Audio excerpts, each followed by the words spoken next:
यानंतर बघूयात इतरही राजकीय बातम्या। भुजबळ भाजपच्या वाटेवर आहेत का? अंजली दमानी यांचं ट्विट। भुजबळांविरोधात जनहित याचिका करणारा भाजप त्यांना मोठे ओबीसी नेते बनवणार का?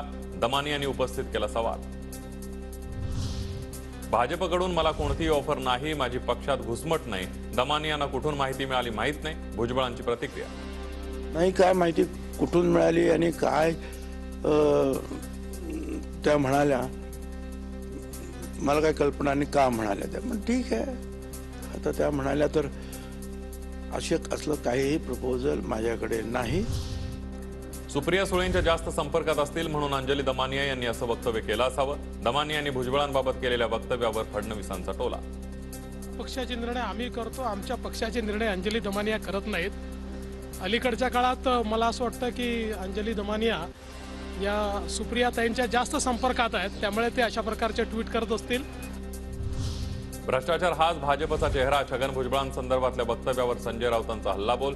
अजित पवार, भावना गवळी, हसन मुश्रीफ भाजपचा चेहरा झाल्याची केली टीका। भुजबल जी कौन से पार्टी में जाएंगे, क्या करेंगे, उस बारे में मैं तो नहीं बोल सकता हूँ, लेकिन वो बीजेपी का चेहरा बन सकते हैं। अब अजित पवार बन गए, हसन मुश्रीफ उनका चेहरा बन गए, भावना गवळी उनका भ्रष्टाचार ही बीजेपी का चेहरा।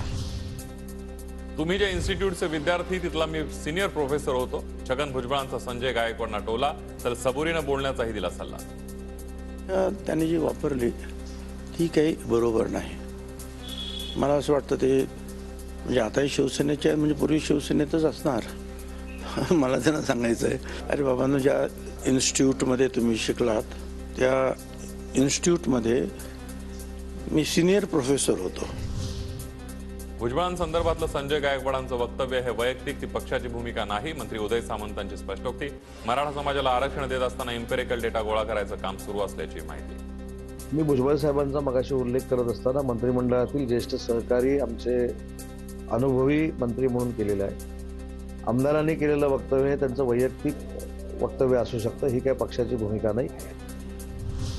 संजय गायकवाडांनी वापरलेली भाषा अयोग्य। मी त्यांचं काय वाकडं केलं, त्यांची संस्कृती त्यांच्यापाशी, मला मंत्रिमंडळात ठेवायचं की नाही हा मुख्यमंत्र्यांचा अधिकार, भुजबळांची प्रतिक्रिया।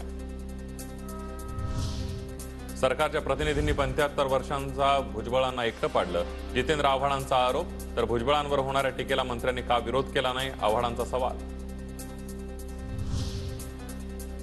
भुजबळ अजित पवार गटाचे राहिले नाही, ते तर भाजपच्या प्रमुख नेत्यांच्या इशाऱ्यावर नाचणारे नेते झालेत। भास्कर जाधवांची टीका। तर ज्या भुजबळांना तुरुंग दाखवला त्यांना भाजप घेईल असं वाटत नसल्याचंही वक्तव्य।